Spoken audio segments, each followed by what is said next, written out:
No warning. No conversation. No note on the kitchen counter.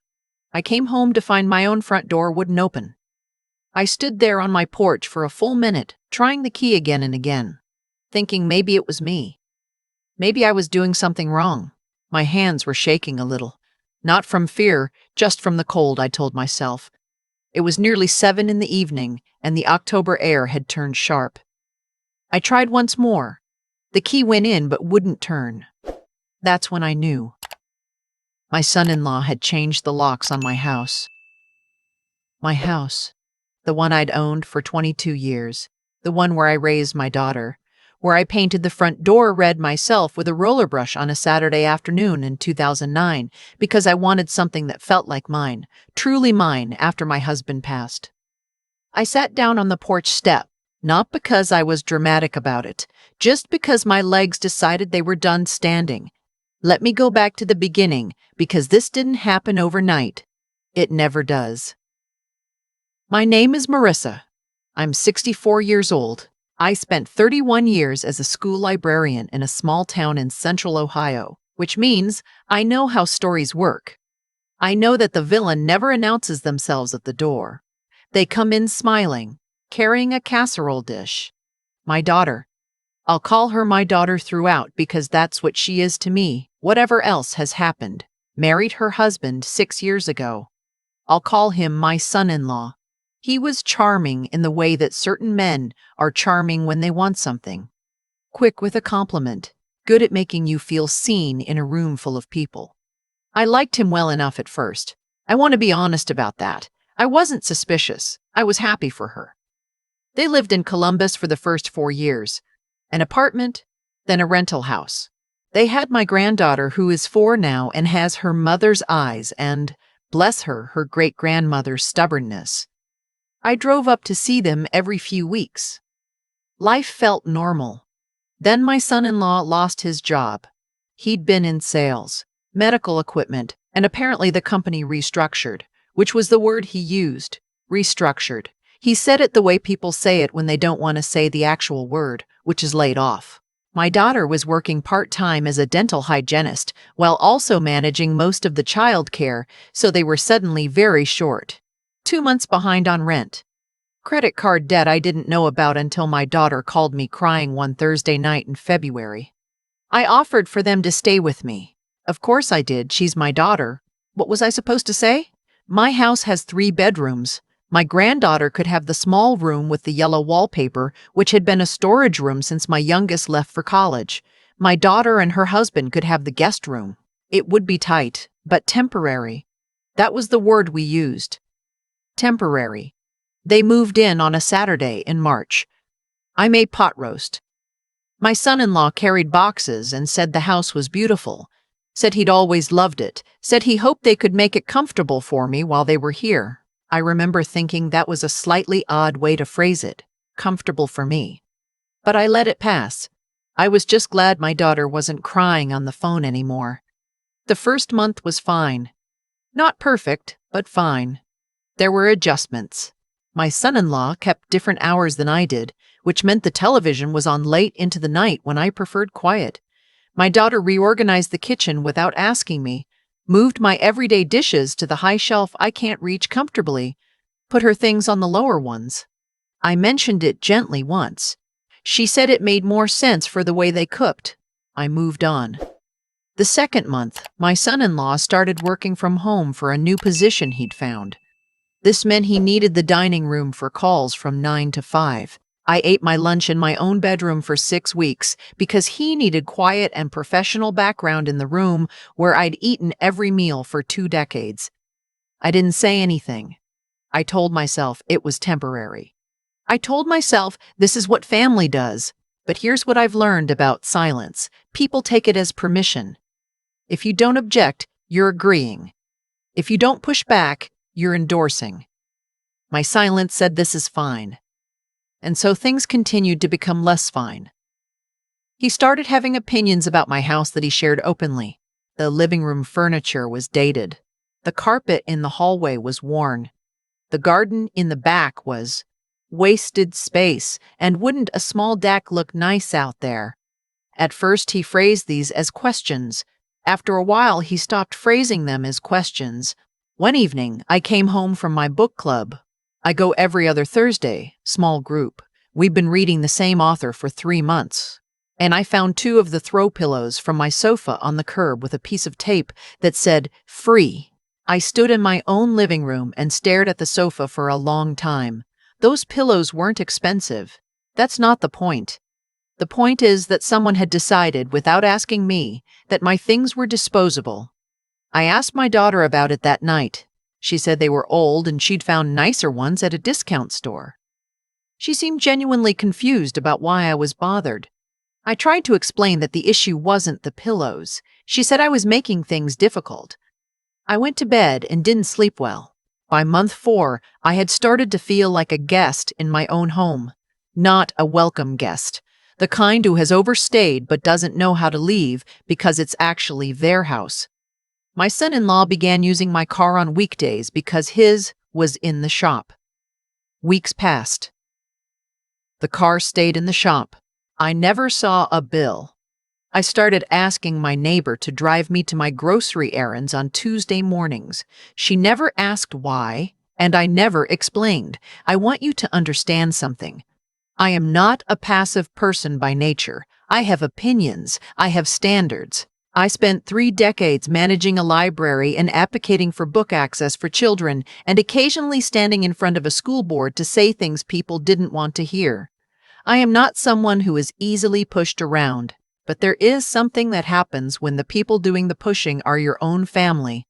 The same instinct that makes you fierce with strangers makes you soft with the people you love.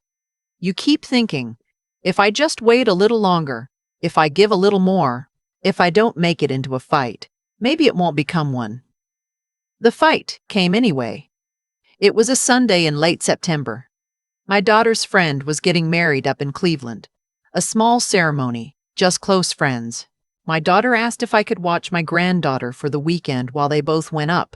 I said yes immediately. I was glad to. My granddaughter and I made pancakes on Saturday morning and watched 2 movies she'd already seen 4 times and talked about what animals we would be if we could be any animal. She said a bunny. I said a heron. She asked me what a heron was, and I showed her pictures on my phone, and she said they were scary, which made me laugh harder than I'd laughed in months. They came back Sunday evening. I had dinner started. My granddaughter was asleep on the couch. I noticed something was different in the house, but I couldn't name what immediately. Then I walked into the hallway and saw that the framed photographs on the wall had been rearranged. My wedding photo, the one I have had hanging in that hallway since 1987, was not there. I went looking for it. I found it in the closet in my own bedroom, face down, wrapped loosely in a plastic bag. I stood in that closet for a long time. My late husband had been gone for 11 years. That photograph was one of the 3 things in my house I would carry out in a fire. It had hung in that hallway through every version of my life since my 20s. And someone had decided to take it down and put it away, and had not thought to mention it, and had not thought that this might matter to me. I went downstairs. I was calm. I want to be clear about that. I was completely calm, which is sometimes more frightening than anger. I asked my son-in-law if he had moved the photographs. He said they were redoing the hallway. He said it was going to look much better. He said he thought I'd be pleased. I said I would like my wedding photograph back on the wall by morning. He looked at me the way men sometimes look at women my age when we say something direct, a sort of tolerant patience, like I was being sentimental, and he was choosing not to point that out. He said we could talk about it later. I said there was nothing to talk about. It was my house. It was my photograph. I would like it back on the wall. My daughter came in from the kitchen and looked back and forth between us. She asked what was happening. My son-in-law said I was getting upset over nothing. I repeated, very calmly, that I would like my photograph returned to the hallway. My daughter looked at her husband and then looked at the floor. That look. That quiet little look at the floor. That was the moment I understood what was actually happening in my house. I went to bed. The photograph went back on the wall the next morning without anyone saying a word to me about it. I did not thank them. I want to tell you something I'm not proud of. I started being more careful after that. Not careful in a confrontational way. Careful in a quiet way. I noticed more. I listened more. I didn't bring up the car. I didn't bring up the dining room. I started writing things down in a small notebook I kept in my bedside drawer. Not a diary, just notes. Dates. Incidents. Names. I don't fully know why I started doing it. Maybe some part of me already knew. 3 weeks after the photograph incident, I was getting ready to leave for the weekend. My college roommate, we have been friends for 40 years, which is one of the great luxuries of my life, was celebrating her 65th birthday up in Michigan. I'd bought my bus ticket months earlier. I was going to be gone Friday night through Sunday afternoon. On Thursday evening, I was in the kitchen when I heard my son-in-law on the phone in the hallway. He didn't know I was there. Or maybe he didn't care. He was talking to someone. I don't know who. I never found out. And he said, clear as anything, that the weekend would be a good time to deal with the lock situation. He said the current setup wasn't working for him. I stood very still. I thought about what that might mean. I told myself maybe it was something else. Maybe the side gate lock. Maybe the shed. I finished making my tea and went to bed and spent a good portion of the night telling myself there were innocent explanations.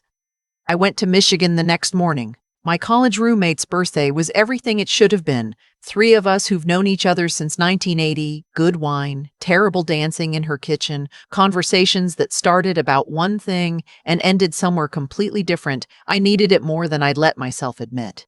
I came home Sunday afternoon. My key didn't work. The front door, the side door, the back door, all of them.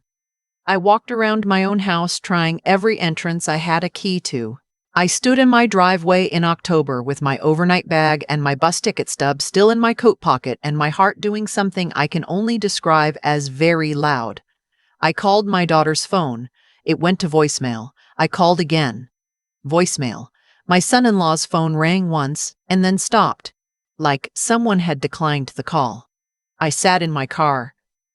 I want to be honest here. I sat in my car for a while and I did not know what to do. Not because I was confused about my rights.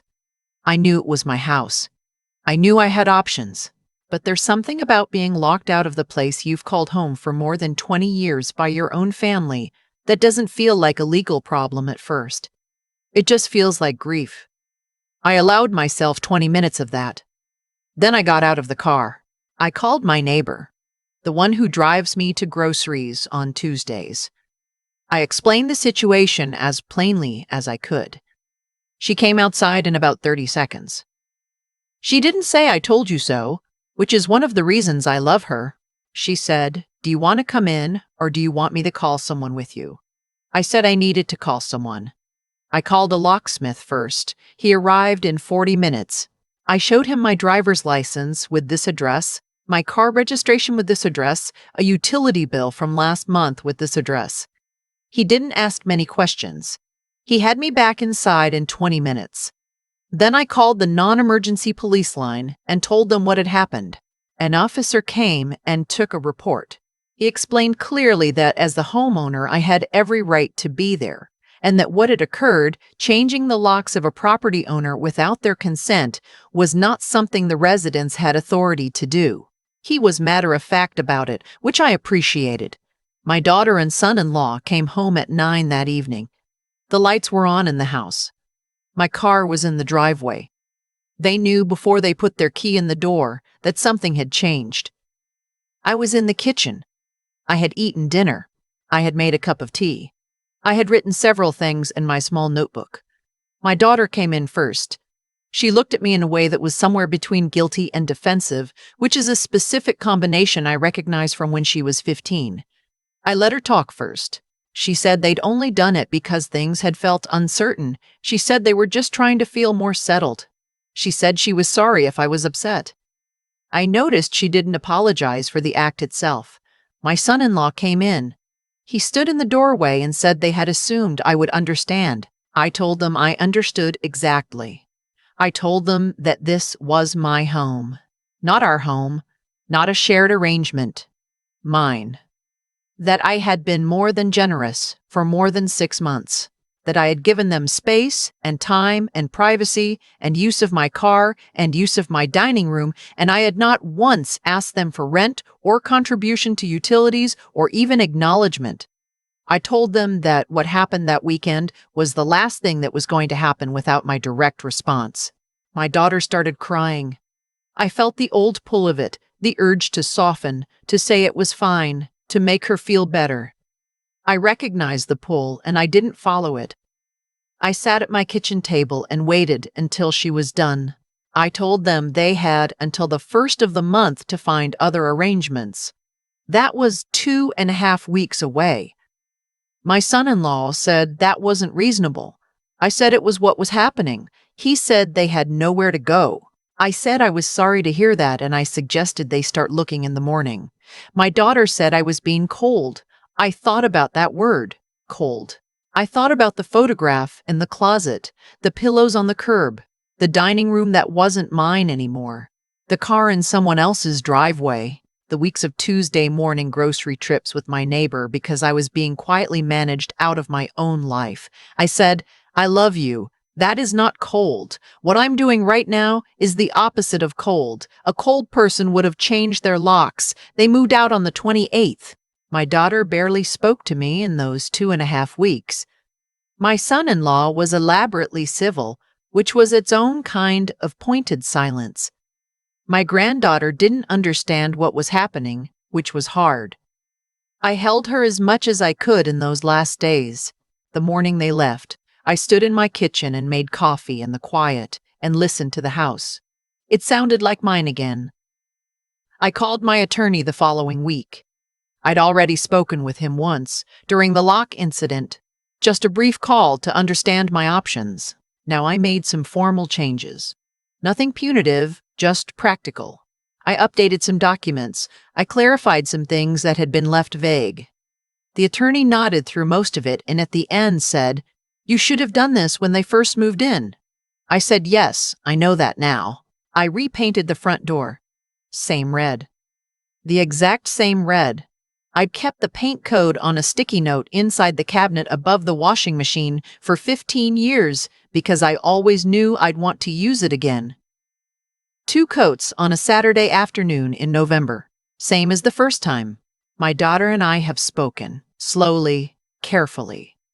She has acknowledged that she let things go further than they should have. She said her husband had been more aggressive about the situation than she'd realized, which I think is partially true and partially easier to say. We are working on it. Families don't break clean, and they don't heal clean either. But she is my daughter. I'm not going anywhere. Neither is she. My son-in-law and I have not spoken. I imagine that will be a longer road, if there's a road at all. My granddaughter visited last weekend. We made pancakes again. She remembered what a heron was. She said they were still a little scary, but maybe cool too, which I think is exactly the right way to feel about something. I've thought a lot about what I would tell someone who was earlier in the situation than I was. Here's what I know. The moments that feel too small to address rarely are the pillow on the curb, the photograph in the closet, the dining room that slowly isn't yours anymore. Each one of those is a conversation you need to have, even if it's uncomfortable. Especially if it's uncomfortable. I am not angry anymore. I don't have room for it. I'm 64 years old and I have a red front door and a granddaughter who knows what a heron is, and a neighbor who came outside in 30 seconds when I needed her. That feels like enough. That feels like enough. That feels like exactly enough. I've had a lot of time to sit with what happened, not to replay it obsessively. I'm too old for that kind of punishment. But to understand it. To actually look at it clearly, the way you look at something once the dust has settled and the emotion has thinned out enough to see the shape underneath. Here's what I keep coming back to. None of it happened all at once. That's the part people don't talk about. It wasn't one big betrayal. It was 100 small ones. The pillows, the dining room, the car, the photograph laid face down in a plastic bag like it was something to be stored away. Like my life, before they arrived, was inconvenient to them. Each one of those moments had a choice attached to it, mine and theirs. Every time I stayed quiet, I made a choice. Every time they pushed a little further and found no resistance, they made one too. That's not blame, that's just how it works. Actions build on themselves. Silence gets interpreted. Kindness, when it isn't paired with clarity, starts to look like permission. I don't think my son-in-law woke up one morning and decided to be cruel. I think he's someone who takes what's available to him, and I kept making things available. I think my daughter loves me and also, in that period, loved her peace more, and the path of least resistance was to let things go. I understand that. I don't agree with it, but I understand it, and I understand my own part too. I waited too long. I confused endurance with generosity. They are not the same thing. Endurance is about you getting through something. Generosity is about the other person. I was enduring and calling it generosity, and that is a distinction that matters. What changed me, what actually changed me, wasn't the locked door. It was the photograph. That was the moment I realized that staying quiet hadn't protected anything. It hadn't kept the peace. It had just allowed the peace to be slowly replaced by something that looked like peace but wasn't. It was just absence of confrontation, which is a very different thing. My husband was gone. That photograph was one of the last physical things that held the weight of who we were together, and someone had decided it belonged in a closet. That told me everything I needed to know about how much my past, my life, my person was being considered in that house. The intelligence in what I eventually did wasn't in the confrontation. It was in the preparation. The small notebook, the calls I made before they came home, knowing my own address by heart on 3 separate documents, that's what gave me the ability to act clearly when clarity was required.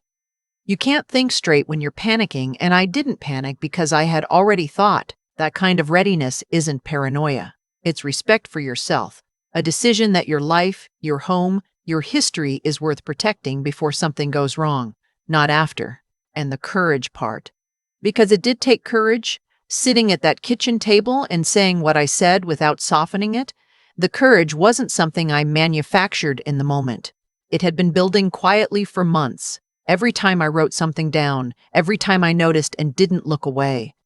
Courage is mostly just attention paid over a long enough period that when the moment comes, you already know what you think. I have my red door. I have my granddaughter who thinks herons are a little scary but maybe cool. I have a neighbor who came outside in 30 seconds. That is the whole story. That is enough.